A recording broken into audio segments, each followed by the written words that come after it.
Hey guys, we are here with different members of the Quebec Capitals, the 2022 Frontier League champions. And first of all, guys, just wanted to say congratulations. The tough season, one of the best teams this season, and just a stellar outing in what was it, 4 in game 3 with the comebacks and inevitably winning the series. So I just wanted to ask you guys some questions. So first, we're going to go to our field manager, Pat Scalabrini. So as I said, there was 2 walk-off wins in this championship series. So what were you saying to your guys, coming down in the ninth inning, not in a position to win, and getting that walk-off that you needed from, Ruben Castro, who is not able to join us. We're going to try to, get a hold of him. But Pat, what do you have to say about your team's effort at the end of those games? It's it's not only that game. The day before, we did the same in the 11th inning after a bit of a roller coaster of emotions, taking the lead and then losing the lead, and just all that. We go through so many emotions in the span of a few minutes, a few hours. So there's not much you can say. You just try to make sure the guys are as relaxed as they can in a stressful situation like that, and you just keep cheering and try to make sure everybody's up, everybody's believing in each other, and here we are.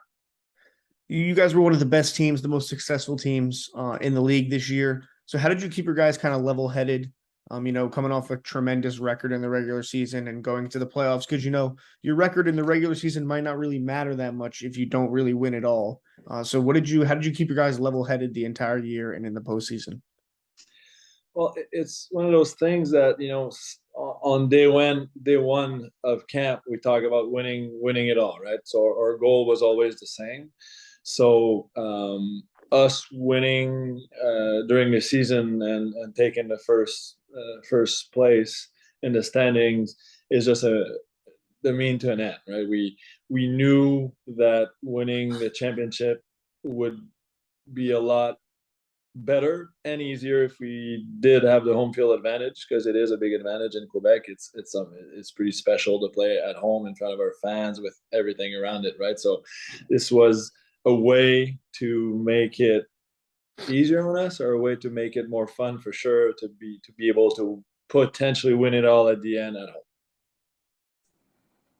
Okay, thank you. And like I said, Ruben Castro wasn't able to join us, but did you say anything into him in particular, with those 2 walk-offs? And like, what do you have to say about Ruben, just, what he brought to the team this year and especially in the postseason? Well, Ruby was our big kind of late addition at the trade deadline, right? We had him last year with the other team, Quebec, and he was obviously one of our best hitters, one of the best hitters in the league. So being able to bring back Ruby so late was just a big addition to provide a spark offensively. We didn't obviously expect him to be the hero to walk off and to be the MVP of the finals, but we thought he would have a good impact on us. It's one of those things. There's competitors, there's guys that seem to find a way to be there at that moment to perform, and obviously that was the case, especially the big walk off to on game 3, which was, we're down 1 run in the 11th, we're losing, it's sorry, in the ninth, the 11th was the other game, but nevertheless, we're down one strike away from facing elimination, and all of a sudden Ruby hits a double, and then we're up and we're winning. So it's the reason why you play this game, to be there, to be the hero here, at one point in time, and that was him that night. So for the last 2 games of the series, there were a bit of pitching duels. Did you expect that? Because the Boomers had one of the best lineups in the league. You guys drove in a lot of runs this year. Were you expecting those 2 pitchers duels to end the series? I didn't, to that extent. I mean, we led the league in ERA, so I knew that our pitching was gonna have to take us all the way. We had the best rotation in the league, statistically speaking. So I knew our rotation would take us a long way. We lost some quality arms out of the pen, so we got weakened. With Nick Harbath signing with the Angels, with Sam Adamas having to deal with injuries and stuff. So we knew that we were thinner out there. So again, I knew I was hoping for low scores. I was just hoping for us to score more, obviously. Speaking of, the pitchers duel, we have Michael Alston here. Had a stellar outing in game 3. So that win was super important and it gave your team a lot of momentum. So how did you go into the game, attacking that top 5 offense of the Boomers that I mentioned before? What was your plan going into game 3 in your start? I mean, going in, I knew it was going to be my last start of the season, and I was obviously very nervous for everything leading up to that. But once I went out there for warmups, I was like, you know what, I've prepared for this start, my entire life, so just go out there and leave it all out there. And we have Jeffrey Parra back there calling pitches, who had seen that lineup before, so I trusted the fingers that he put down, and I just went out there and tried to execute pitches, honestly. Was that the biggest game of your career thus far, or in the Frontier League at least?